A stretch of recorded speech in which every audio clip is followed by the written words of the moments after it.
I'm Carla Reeves, and this is Differently. Whether you feel stuck in survival, navigating a change, or seeking more for your life, may this podcast be your weekly nudge to take a risk to build a life that is uniquely bold, authentic, and in alignment with your deepest values. After a decade of coaching individuals from corporate leaders to creative artists to multi-million-dollar CEOs, I'm convinced we are far closer than we realize to what we deeply desire, and it's a willingness to do differently that can change everything. Do you know how resilient you are? The mind likely wants to tell you otherwise, but Michelle has experience that tells a different story. Michelle Jones is back with us today, and you can go back to November of 2021 and listen to A Spark of Hope, which is her first episode. Michelle worked as a pediatric nurse in the hospital for over 2 decades. She's also the president and co-founder of Trauma Integration and a certified trauma integration coach. She's also the founder of the Mindwell Collective, which, by the way, is now hosting monthly free lunch and learns. And guess what?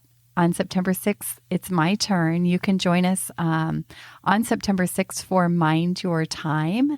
There will be a link to register for this free event in the show notes. And if you're on my email list, you'll also receive that invitation. Michelle firmly believes in the inherent resiliency within each of us and loves uncovering the light and strength in the people she meets. That's what this conversation is all about. Open your heart and mind. This is a good one. Hi, Michelle. Good morning. Welcome back to Differently. I am so excited to be here with you today, Carla. Michelle, I am too. And how long have we been in each other's worlds now? It feels like it's been a minute. Well, it's funny because I was just trying to think back, when did I record last? And it feels like it's probably been at least a year, but it's probably been coming around 2 years since all of our connections came together as we've been bringing together the Mindwell Collective. So I have loved every bit of it. I love how I learn from you every time we have a conversation. Same. So if anyone wants to peek back, Michelle was on, and I actually looked, it was November 11th of 21. And her episode called A Spark of Hope. And it's one of the most listened to episodes of the podcast. So I'm so excited to bring you back. And today we're going to talk about resiliency. And I just know this is such an important topic. I think maybe now more than ever.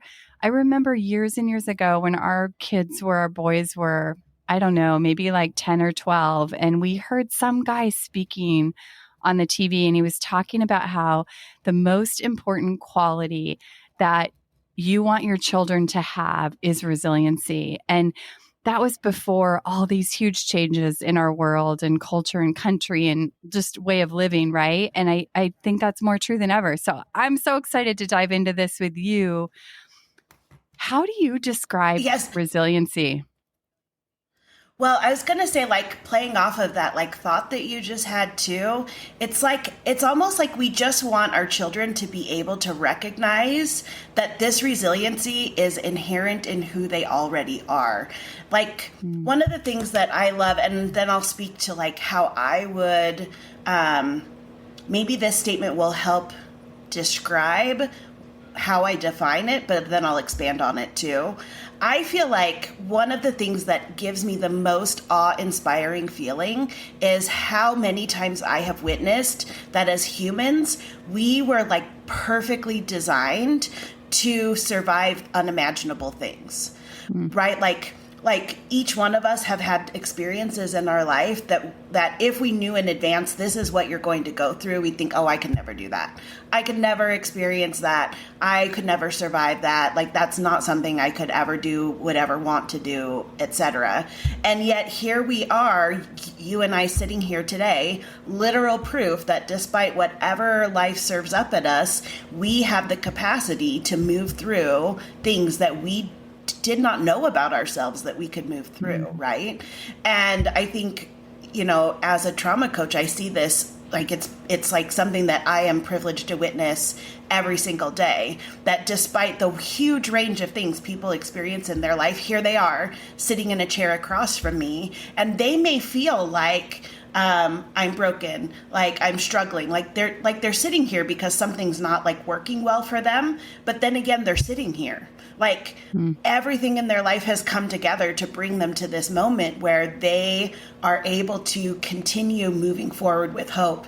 Like, I love how you mentioned Spark of Hope was the title of the last one. It takes a little bit of hope to tap into our resiliency, I think, to be able to say, I have at least a little bit of hope that I have what it takes, even here, even through this, to keep moving forward. And so maybe how I would define resiliency for the moment, I always love like leaving the caveat, like I have permission to expand on this or shift it a little bit as we move forward. But I love this idea that resiliency means that despite all of the things that I've experienced, I still have the capacity to thrive in my life and not just be in survival mode, that I have that ability to recover from the things that I experience. This topic, we kind of talked about this topic, I don't know, it was maybe a month or so ago, or maybe longer. But when we decided on this topic, I didn't realize it would be so personal in the moment. We just sent off our youngest son he moved to California last week.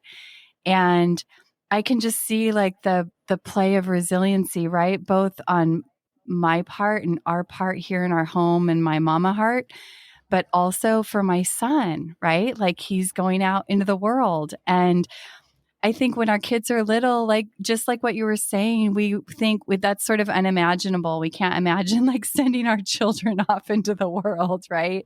Exactly. Yes. But then when we get here, we do it. We do it and we get on the other side of it. And sometimes it's not as hard as we anticipated.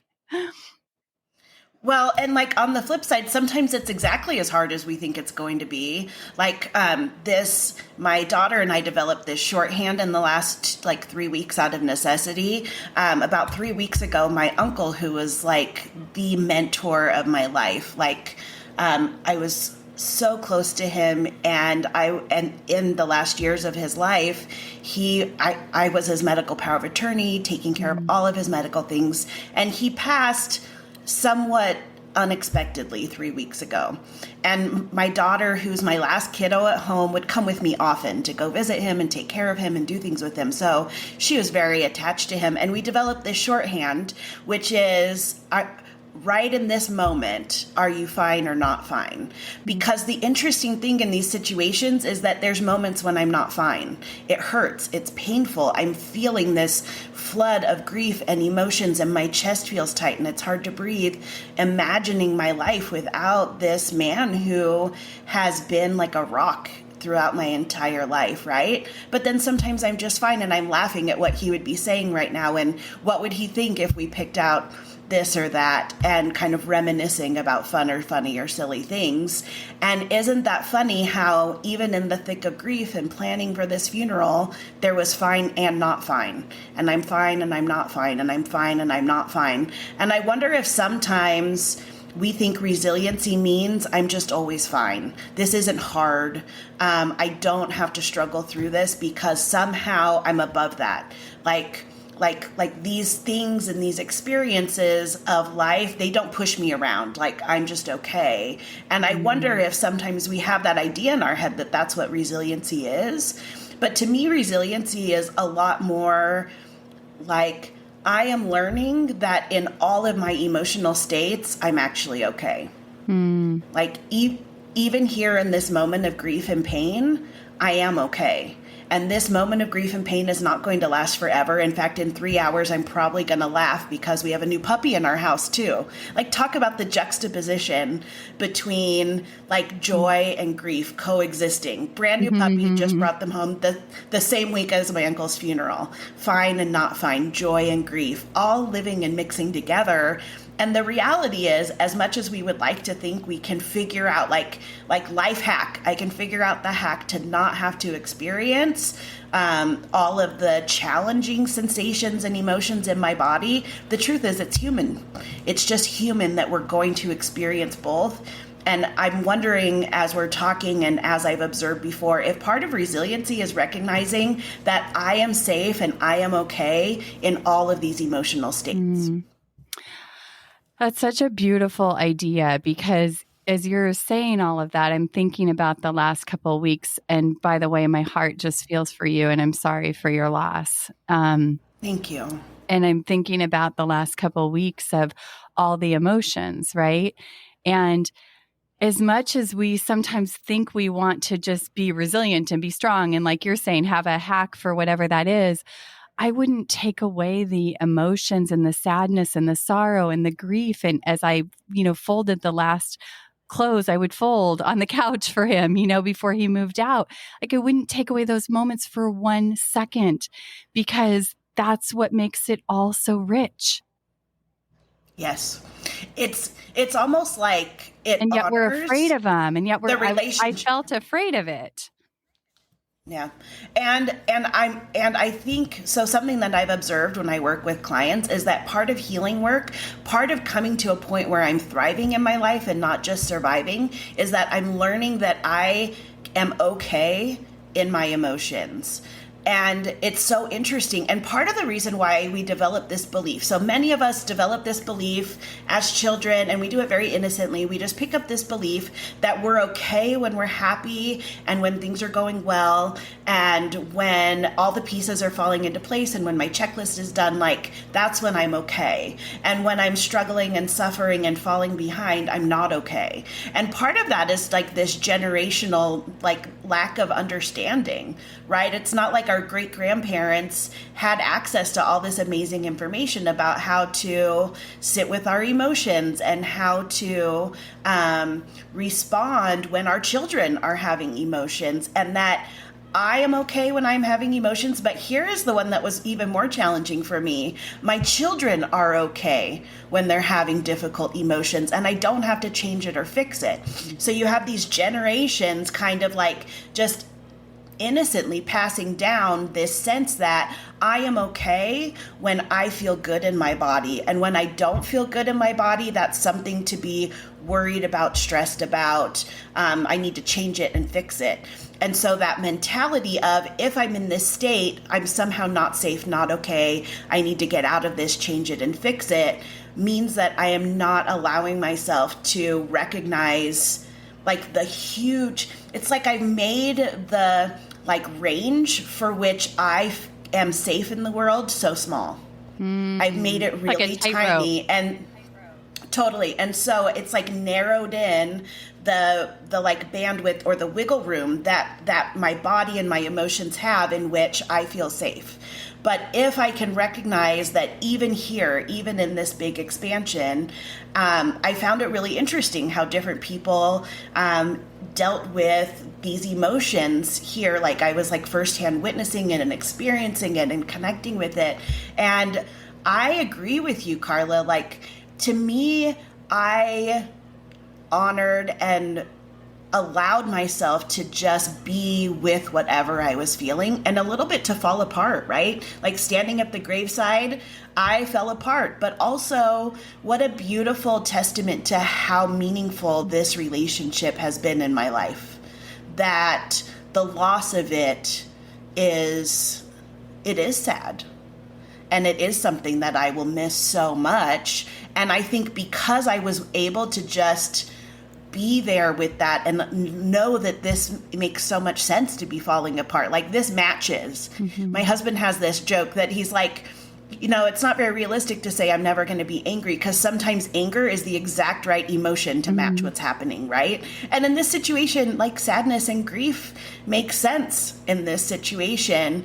But because of that, I just was able to, it's like, I'm not just like white knuckling it through this whole process, trying to hold it together. Like, no, I'm going to full on fall apart. And then guess what? Because no emotion lasts forever, within 30 minutes, I was able to connect and talk and like kind of laugh with other people around me. And we're meant to kind of ebb and flow between these states as humans. Yeah. And so I just feel so much grace and love to like broaden that tightrope into like a wider path with wiggle room, like you're talking about, right? And I know too, and Yes. I'm sure you see this, but with my clients, like when they're experiencing friction in their life, whatever that is, I'm like, I get curious because I'm like, something good's happening, right? Like, and if you look back in your life, some of the hardest things we walk through or the most enriching things or the most strengthening things, or we learn the hugest lessons. And so there's so much good inside of the friction too. And Yes. if we And also, yeah. And like also this little skill has been really useful to me. So here's like a practical thing that I will do when things externally feel chaotic or stressful, or it's like spinning out of my control and there's things happening that I don't like, whether it's globally or in extended relationships or whatever it may be. I love this idea of returning to me first.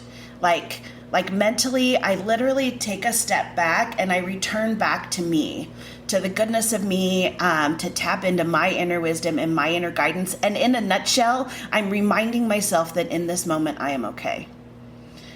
In this moment, I am okay. And now I can look outward. It's like I turn this whole focusing system that I have and I switch it from being outwardly focused and taking note and tuning into everything around me, and I'm just going to tune in internally. And this can be like a 1-minute process. It does not have to be this huge, long, like 1 week silent retreat situation, right? This is like, I'm just going to take a pause and tune into me, notice my okayness in this moment, how I'm breathing, how I am safe. And now when I turn back outward, because we need to, we're human and we're living life, so I have to be tuned out and engaging in everything. Now I'm doing it from such a more centered place, right? And so that's something that has been kind of helpful for me in moments when my external circumstances are a little chaotic or a bit of a struggle. I looked up the word resiliency before we hopped on here, and it describes resiliency as the ability for something to return to its original size or shape after being compressed or deformed, or the ability to recover from or adjust easily to adversity. And this idea of okayness in the midst of it, right? But now you're talking about, okay, so there can be all this chaos, but then I can return to this quiet place and like restore and remember that I'm okay no matter what is happening. And it's like finding that peace amidst the things that are happening in our lives. And you've been such a good reminder to that. I was thinking that you teach about being in your body, right? Like being in your body. And now when I just see you, it's like this reminder to like be in my body because I'm not always I love that. I'm good at like being in my head and I know how to get in my heart, but being in my body is like a real practice. And so that's sort of what you're talking about here is like pausing and tuning in. So tell us a little bit more for people who maybe are new to that, or it's a real practice. Remind us how we do that. Yes. And I love that you use the word practice too. You know, when people in the Eastern traditions talk about meditation and some of these things, they call it a practice because we've never actually achieved it. It's an ongoing thing that we are learning, right? And of course, the easiest time to start to learn the language, I like to think really that our bodies are communicating to us all the time. But and some people are like, oh no, like I get that other people are good at that, but I'm not good at that. But the truth is sometimes we just haven't learned the language of our body yet. And so when we want to be able to pull this down as a resource when times are really stressful, we can practice this idea of like returning to me when things are okay. So like as an everyday practice for like a minute or so. And do I have it like on a schedule where I'm like tuning in? No. But am I pulled to this regularly a couple times throughout the day? Yes. And I'm going to like tap in to think, what is my process? Like I'll pause for a minute and I literally think the phrase, I'm returning to me. I'm returning to me. I'm returning to me. And I will just notice how my body's feeling. What is happening in my body? I may not even be aware that I feel tension all through my shoulders, that my breathing is a little bit fast, that I'm kind of moving around more, whatever it is. I may not even notice that that's what's going on, right? And so I'm going to stop and just notice what am I feeling right now? What is it? And where are my thoughts? What do I need in this moment? Do I need to move? Do I need to have a physical connection to someone to feel that reassurance? Do I need to reach out for more information? Like, what do I need? Which I think sometimes as mothers or caretakers or even just women in general, it seems like we prioritize making sure other people are okay first, and then I'll tend to my needs. But I actually think that we do not only ourselves, but the people that we love a huge service when we take that moment and center ourselves first. So I'm going to notice, here's what I'm feeling. I'm feeling all of these sensations and emotions, whatever they are in my body. Good, bad, and different. If I'm feeling happy, if I'm feeling lazy, if I'm feeling engaged and focused, like whatever it is. And then I'm going to maybe ask myself a couple questions. In this moment, am I safe?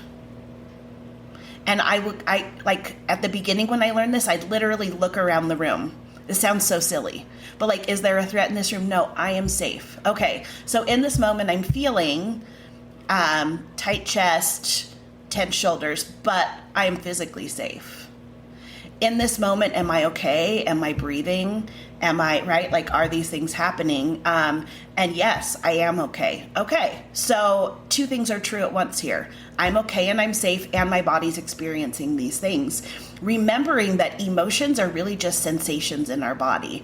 And it's really helpful if we're not trying to resist those emotions that are coming. They usually reach their peak in less than 10 minutes. So this isn't something that is going to just roll on. You know, I think we have this fear that if I just let myself like put down the barriers, put down the resistance, and just let the emotions come, I'm going to drown in it for days and weeks on end. But it's really the resistance that keeps it attached to us. I was just going to bring that up, that I think there is a fear of like, it's going to consume me, right? And I see it with my clients too, like their fear that that emotion is going to consume them, or that that emotion maybe did consume them for a period of time in the past. And so there's like a fear that that's going to happen again. But the interesting thing, No, go ahead. Well, I was going to say the interesting thing is, because I've definitely experienced this, right? So when I did my trauma healing journey in 2018, I had really suppressed and resisted all of my emotions, fear, anxieties, everything. I had suppressed it for like a couple decades. So sometimes I think that the longer we resist it, the more when we finally relax into it, it's kind of big at first, which makes sense. So for 2018, there was some big emotions and I did feel fairly consumed by it at many times. And that was a scary feeling. But part of it was because I didn't understand how emotions worked in my body. And I didn't understand that my emotions literally can't kill me. Like, I'm going to be okay. And it's almost like, even if I let myself go there and feel everything and feel the flood of emotions come, if I'm still having fear of them and wanting to control it, okay, it's fine to feel it, but only up to this point. It's fine to feel it, but only for this amount of time. That's still a resistance. That's still me saying, up to this level, my body's okay, but beyond this level, my body is not okay. So I'm kind of revealing that I have this belief that my body was not designed to be able to feel emotions and be okay. Right? And so I think a lot of times that fear that something's wrong with me, I'm broken, this is never going to get better, that those are actually prolonging how long we're feeling these emotions and how long we're feeling consumed by it. And part of that is just a process. We can start in little ways when we're not in such complete distress to just be in the moment with whatever I'm feeling. I'm feeling bored. Okay, well, let me just sit here and feel bored for a minute. Like, what if I don't have to change it? What if I don't have to fix it? What if I can just sit and notice how this feels in my body? The control piece, I think, is so huge for myself and for the people I work with. Like we just want to have control over all of those things. And I what you're saying, just, there's just so much peace in what you're saying, like just allowing these things and trusting that our design is capable of holding these things and that they can move through our body. And going back to what you said earlier about being inherently resilient, and I'd like you to expand on that a little bit. But I know, like for my kids, like my boys, they want me to see them as capable. It's almost like a gift we give other people, to see people Yes. capable of moving through their own emotions without us jumping in and trying to fix or solve or change, right? Right. I think it's very freeing, not only for us but for all the people that we love, when we stop feeling the need to fix or change anyone's emotions. And part of it is not just that we can have confidence as a parent that my child is okay when they're feeling this difficult emotion, but I can be okay witnessing my child in that difficult emotion, because that's its own difficult feeling, right? I've got this like little analogy, and maybe we can put a link in the show notes about this tree. There's a tree called the angel oak tree in South Carolina. And I've been to visit it, and it's absolutely awe-inspiring. Isn't it amazing? It is like this most amazing, like sacred experience. I was kind of blown away by how meaningful it was to actually be there in the presence of this tree, which if you haven't been there, you're like, in the presence of the tree? Like, what are you talking about? But there's something that I learned pretty recently. So the angel oak tree is a type of live oak tree. And these trees are so hardy, like they're the most weather resistant tree that we have. This angel oak tree is like over 500 years old. It's been through some pretty significant hurricanes, right? Like Category 5 hurricanes, and here it is, still growing, thriving. I mean, its trunk is over 25 feet wide, and the overall like coverage of this canopy is for sure larger than my home. And there's a couple of things that make it so that even when these storms come, it is okay. You know, it has this really broad base and these roots that not only extend out wide, but very deep.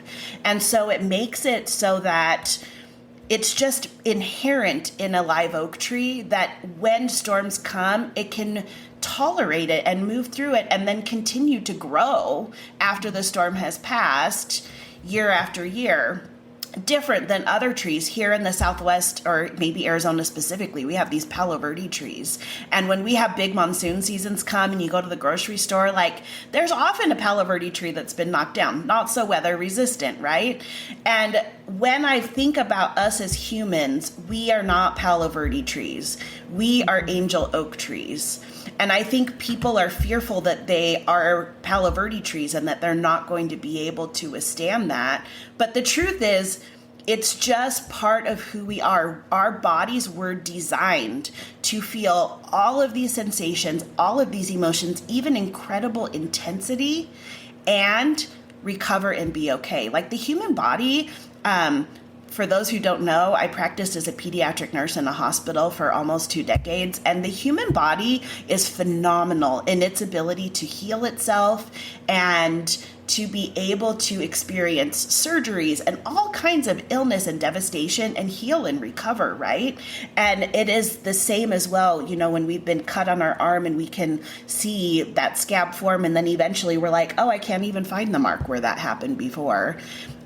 We can begin to develop some confidence and have some hope that our internal system of feeling emotions and sensations is much the same way. We can experience the wounding and the pain of these significant emotions, and our body has the capacity to process that so that we can continue to thrive and grow and move forward after that point is finished. We are angel oak trees. We are live oak trees. That's just fundamental to being human, I think.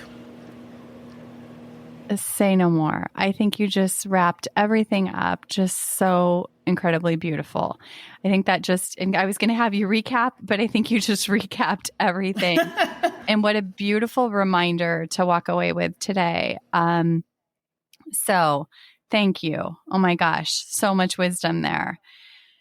And I think just, yeah, go ahead. Well, I was just going to add one more thing for those of us that have children. Yeah. To remember that even though they may not be fully grown angel oak trees, that angel oak saplings turn into angel oak trees or the live oak trees. Like it's just how it works. I'm not going to plant a live oak sapling and it's going to turn into a Palo Verde. Do you follow what I'm saying? Yeah. And so we need to remember that even though our children have not yet developed all the skills they will have in adulthood, it's fundamental to who they are, that they are resilient and that they will develop that capacity to do that. What a gift that gives them and other people in our lives when we can see them that way. And what a gift it is also for us. Like that, just thinking of my children as angel oak trees, like gives me peace in my heart to let go and let them go out in the world and do what they're going to do and trust and see them as capable and strong and that they're on that path. And so thank you for that. Okay. So Thank you, Carla. This feels like a major shift from that that message, but let's talk a little bit about Mindwell and what you've been doing with the Lunch and Learns and how people can get connected to that and join us next time. So Carla and I are both part of this Mindwell Collective, which stands for Mindful Wellness. And we started doing this. We really wanted a more regular way to be able to learn together and to interact. And so the first Wednesday of every month, we do this virtual learning lunch where there's a different topic that we're deep diving. And actually, I'm so excited in September, Carla, you're joining us talking about time and minding our time and kind of understanding that. In July, we talked about understanding trauma. In looking ahead in October, we're going to talk about healing through movement, and in November, practical mindfulness. So every month it's a different topic where, and it's completely free. You just sign up, join in. We record them if you can't attend live, and you can ask and interact with our presenters and find out that information. So we'll put that link in the show notes if you want to sign up to be on the email list to get the live invite and the recording. But I have loved how much this is providing just a great deep dive into topics that these people that we work with have so much experience and understanding in. I feel like I walk away feeling a little bit more optimistic and empowered than I did before I attended. I completely agree. I went to the one this month, which was Chris Heap on happiness. And it's such just a nice break in the day, like bring your lunch and step away and fill your cup, right? Like be inspired. I mean, every time I walk away, like inspired with ideas and so good. So, and Michelle, this is your, like you gave birth to this Mindwell Collective, and it just continues to take shape and form. And I feel so honored to be a part of it. And I just thank you for that and the impact that it's having. Thank you, Carla. Lives. You know, I have absolutely loved not only the opportunity to bring some of these concepts to everybody. Like, I feel like we do this beautiful community education thing together, but the camaraderie between all of us that are working to help and empower people on their journey to wellness has been the most beautiful thing. I think we have this idea that like there's only so many seats at the table, but I feel like what we're creating is this sense that we are all better when we're collaborating and supporting each other. So I love that feeling too. Totally agree. So we'll put all the links in the show notes. We would love to see you there.